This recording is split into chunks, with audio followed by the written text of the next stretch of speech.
How about this? NHL Power Rankings on time and as scheduled. What a crazy idea. And yes, I'm well aware that I'm wearing a Seahawks sweatshirt for NHL Power Rankings, which doesn't make a whole lot of sense, but at least this is one team that has done pretty well here in the last couple of weeks. And to be honest, it's just a comfortable sweatshirt. So we're going to run with it for this one. A Power Rankings that I gotta say, this was one of the more difficult ones I've put together in a while now. There were a lot of teams that I feel like are pretty good and starting to actually play that way, that move their way up. Some teams that had been playing well that are starting to move their way down. It's kind of a jumbled mess there, and honestly, spots kind of 8 through 12 or 13 are not necessarily the easiest to pick between. So there's a couple of teams that fell pretty far on the list this week. One even fell off of it that will play each other coming up here in the next couple of days. So even the next couple of days, things could change quite a bit for these power rankings. As usual, though, with this year's power rankings, we're going to start off with a team that I don't think anybody's going to try and argue is a top 10 team. It's the This Is Fine team of the week. And I don't think there's any way around. Last week was a little bit difficult. This week, it wasn't that hard. It's got to be the Ottawa Senators.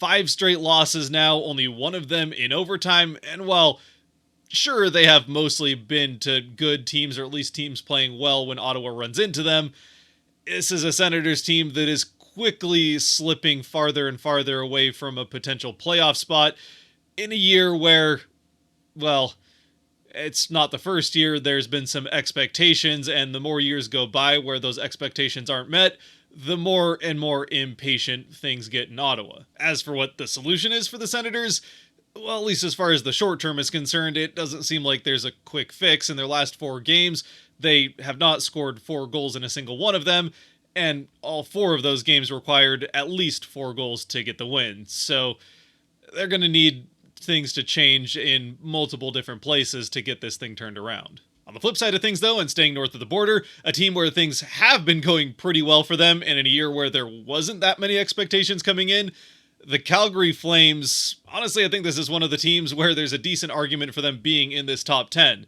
Ultimately, the reason that I kept them just outside of it is that I'm not terribly convinced that it's gonna last. I mean, who knows? Maybe they are this year's Canucks from last season overperforming, or Kraken from 2 seasons ago overperforming the stats. But all of the advanced stats, expected goal stats, that kind of stuff, is kind of looking like this is a Flames team that is vastly overperforming how they're actually playing on the ice, certainly at least at 5-on-5, where both their expected for and against at 5-on-5 are well under NHL average in those categories, and yet they're still rattling off win after win, and currently, points-wise, are inside the top 10 pretty safely. Of course, with that being said, maybe one of the good signs for Flames fans that maybe this is a little bit more sustainable than some of those at least 5-on-5 stats would suggest is that they're not doing this off the backs of 1 or 2 guys that are having career years or anything like that. Well, maybe Dustin Wolf. He's playing pretty well for them in net, and that's obviously a big part of what they have going on. It's been almost a month since he gave up more than 2 goals in a game, but at least skating-wise, it's not like this is a similar case to the early season Avalanche where you have 2, maybe 3 players that are doing everything for you at the other end of the ice. The Flames have a pretty balanced attack back the other way, so as long as Wolf and the occasional good spot start from Vladar can keep up the rate that they've been playing, then maybe this team actually is for real and they're not going to fall off like some might be thinking they will. Just to be clear, it's not like I'm rooting for them to fall off and regress back to the mean, although it wouldn't hurt with the Kraken in the same division. But I also have Wolf in fantasy, and he's been doing pretty well for me there. Moving into the top 10, though, in the 10th spot, I was really between, well, in the end, 2 teams, but kind of 3 or 4. And although I could see really good arguments for any one of, a little bit of a handful of teams here for this 10th spot, and I don't feel great about having to leave off a couple of the teams that did get left off this list. I mean, Calgary honestly was in that pack as well, though I at least found a way to get them involved with the rising team. But I am in the end going to go with Vegas. They're the one that was left off the list last week, which by the end I kind of felt like they were deserving to be in the top 10, and maybe I should have had them there instead of the Kings, though, I mean, the Kings have been playing pretty good hockey as well.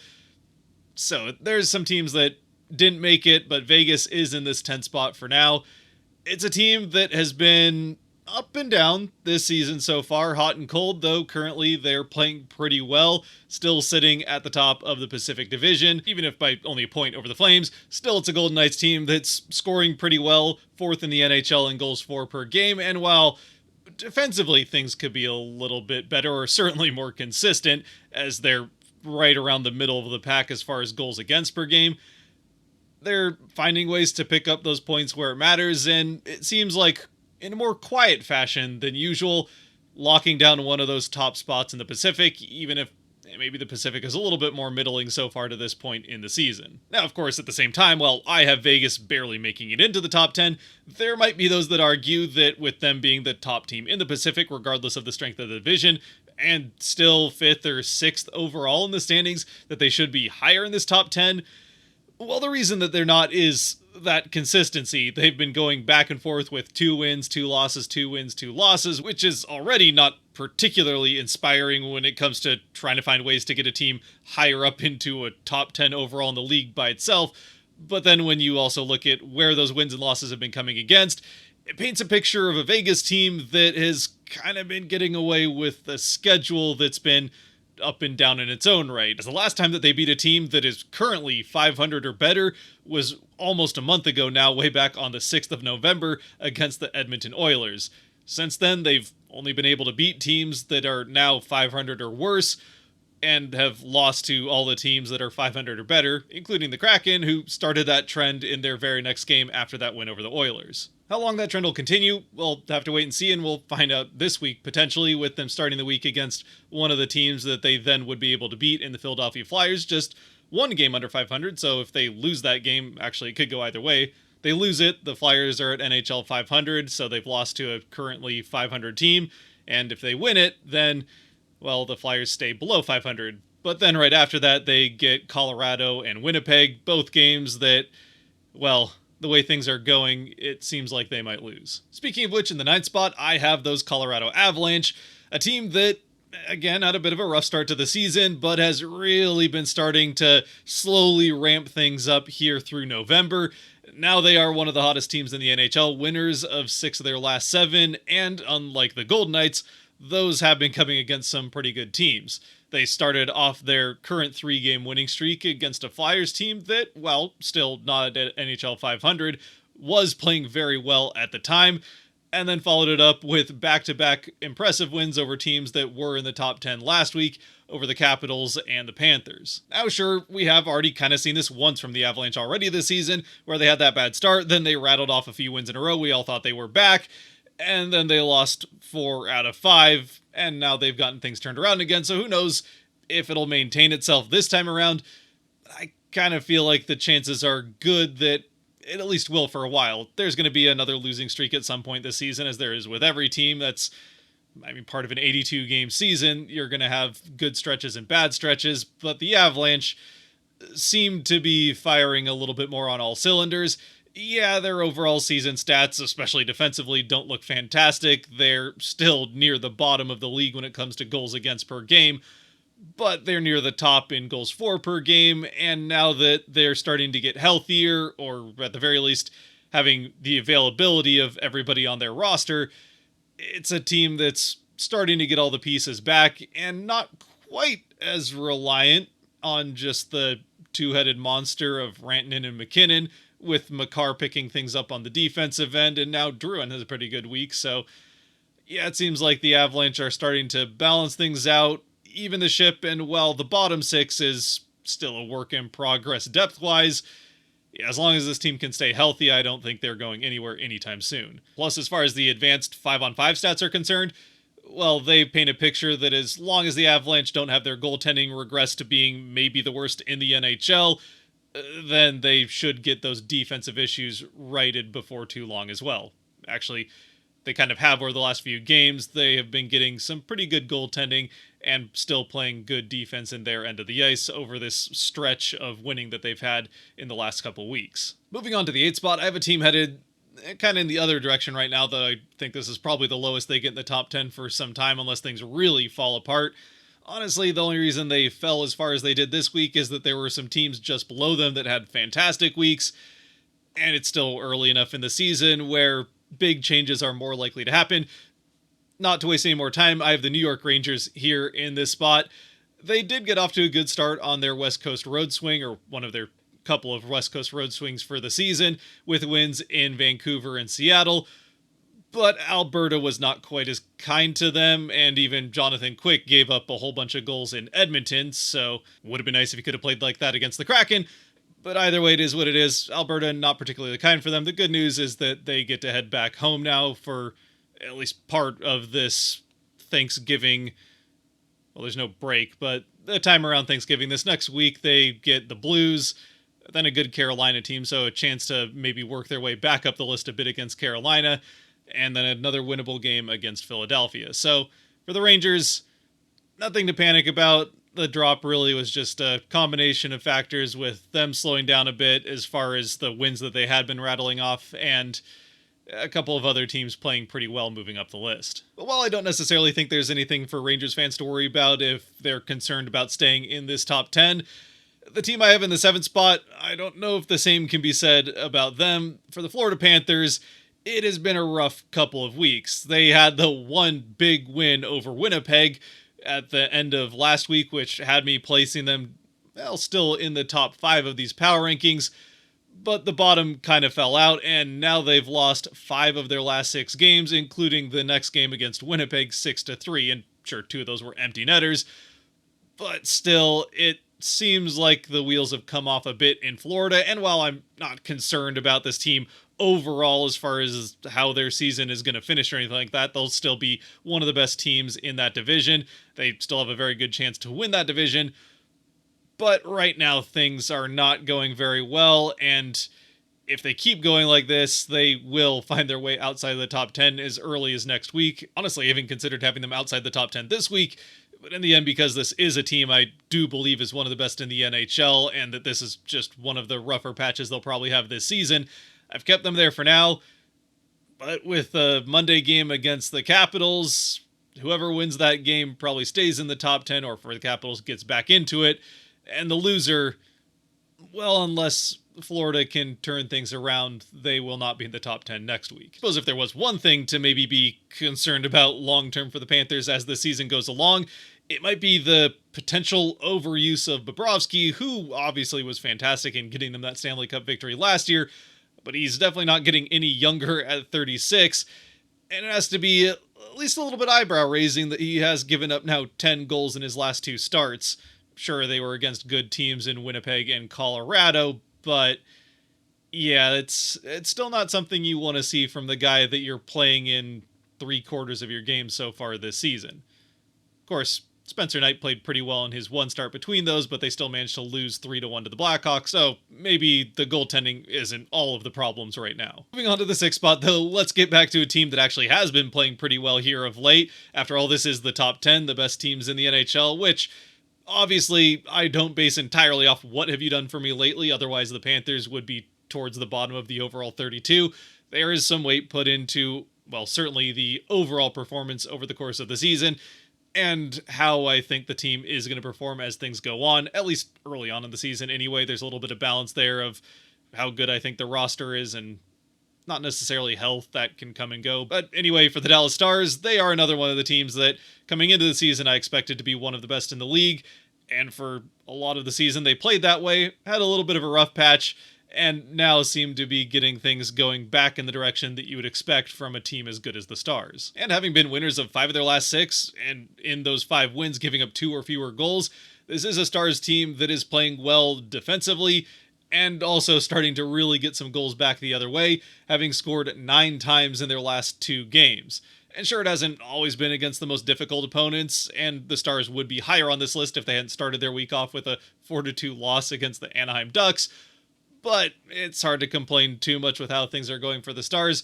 They are once again starting to solidify one of those top 3 spots in the Central, though right now it kind of seems like a 4-horse race for 3 spots, so it'll be interesting to see how that plays out as the season goes along. Ultimately, though, as long as they continue to have things headed in the right direction offensively, as they did this week, moving up to 11th overall in the NHL in goals for per game, it's going to be a hard team to beat, especially considering they are almost giving up a 10th less goal per game than any other team in the NHL. The best team defensively to this point, and still obviously getting very good goaltending from Ottinger, who was in net for all 5 of those wins, giving up 2 or fewer goals that I mentioned before. With the one loss being a DeSmith start, still you scored twice against the Ducks. That's not necessarily a recipe for success. Not that the Ducks have really been scoring a lot of goals, so maybe it'll work out, but the point is you should probably be able to score more than twice against Anaheim, even with how good Dostal's been in net. But that's a separate issue. And just real quick, looking forward to the near future for the Stars in the next week when it comes to that race in the Central. It's going to be a pretty interesting week for them, and an important one, as their final 2 games of the week come against 2 of those other 3 teams that they're battling for those top 3 spots with, as they finish the week with games against the Avalanche and Jets. Next, and starting off the top 5, we have a team that was not particularly busy this last week in the New Jersey Devils, only playing 2 games, but they were 2 pretty impressive wins, with wins against 2 other teams that were in this top 10 last week, and I think actually both teams were above them last week in the Power Rankings, against the Capitals and Hurricanes.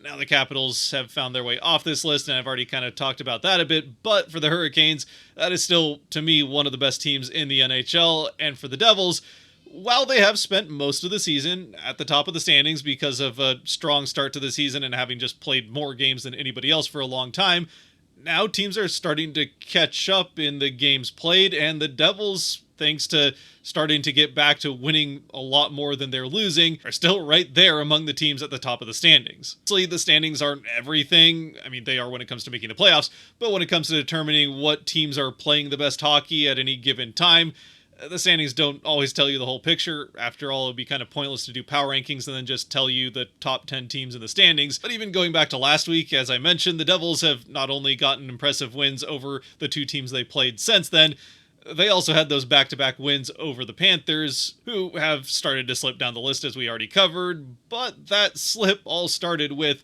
those 2 losses to the Devils. And as I've mentioned before, this is still a very balanced attack that the Devils have to get this success, with them being top 10 in both goals for and goals against per game. As far as 5-on-5 expected stats, they're definitely doing a little bit more of it with solid defense, among the best teams in the NHL defensively, and above average offense, though their finish has been good, and that is helped by having a top 10 power play and also a top 10 penalty kill. So yeah, just good on all fronts for the Devils.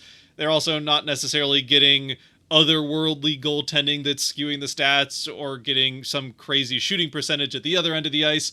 This is just a very well-balanced team that is performing in a way that people kind of expected that they would last season.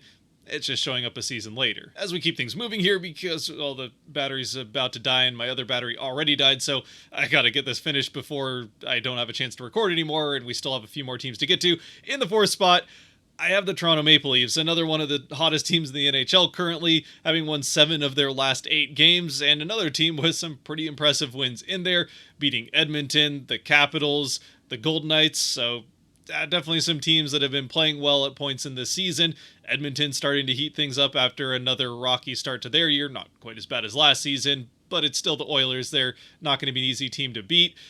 And as continues to be the case, I've said it before with the Leafs, and it still is as true this last week as it has been in previous weeks, they're not doing it in the way that you expect this Leafs roster to be doing it. They're pretty much doing it by not letting in goals. Woll has been fantastic. Stolarz, when he gets a game here and there, is doing great for the Leafs.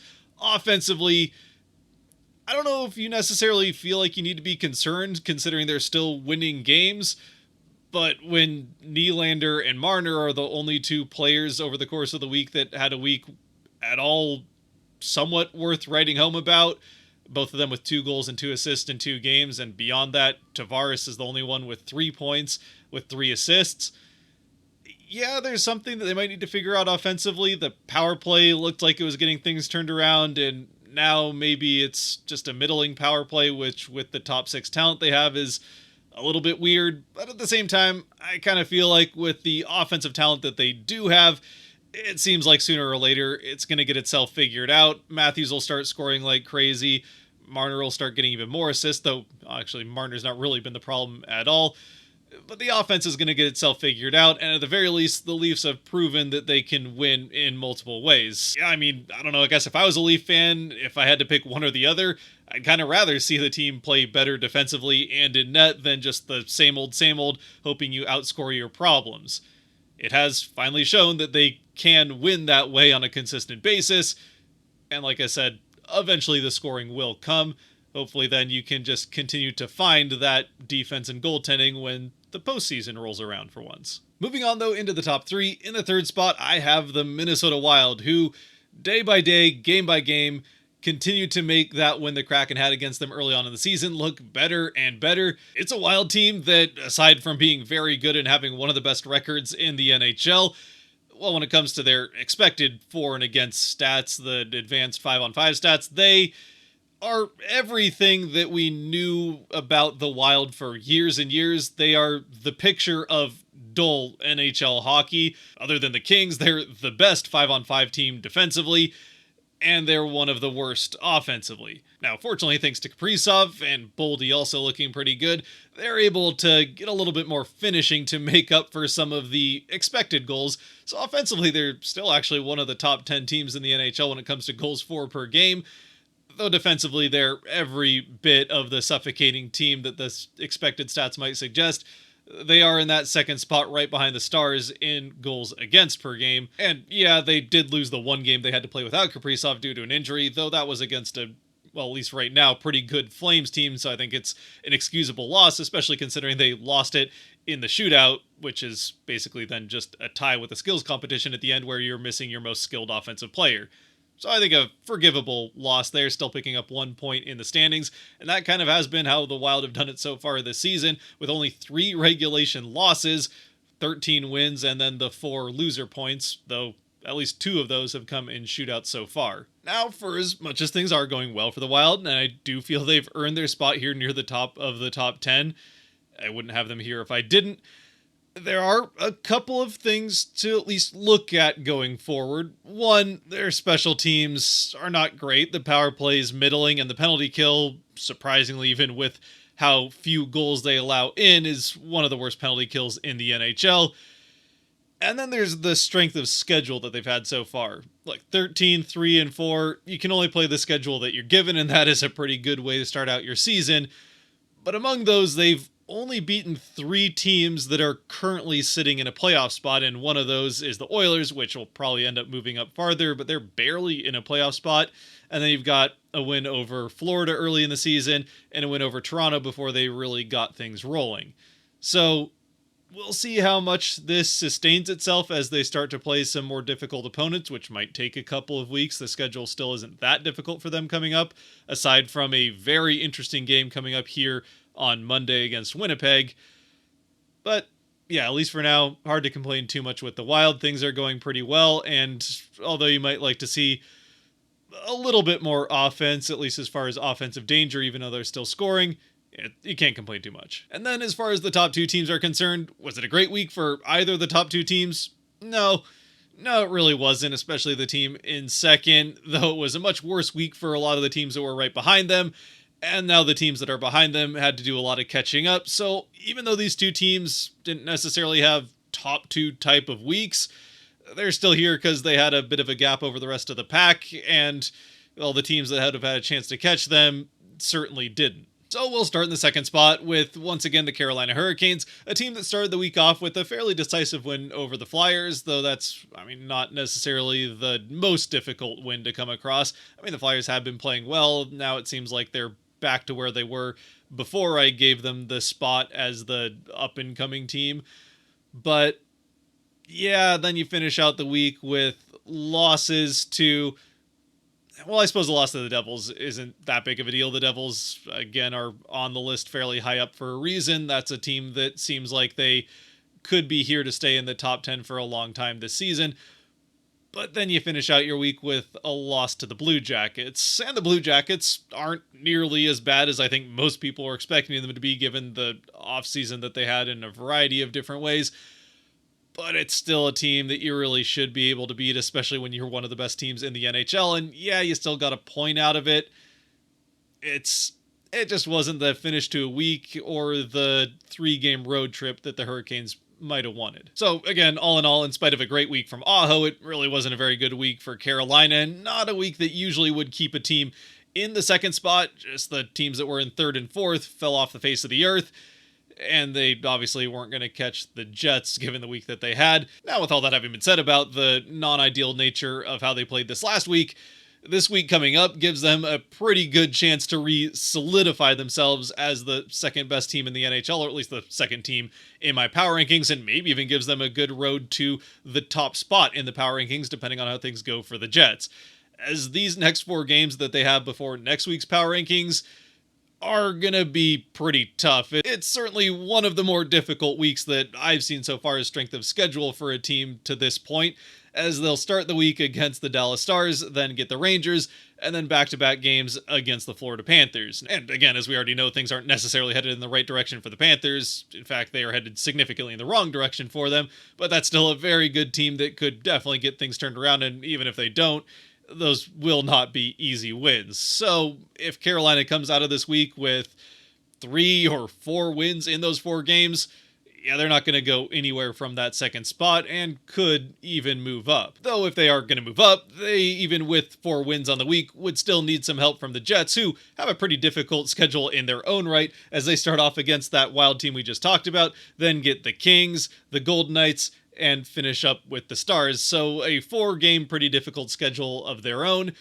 And they also aren't necessarily coming into it off the best week. Now, they did win 2 of their 3 games this week, unlike the Hurricanes, so they maybe distance themselves a little bit from Carolina, but they finish off the week with a fairly decisive 4-1 loss to an absolutely reeling Nashville team that has really just found every different way to embarrass themselves so far this season, spotlighted mostly by the starting out the game in Seattle with not even putting out the right lineup on the ice.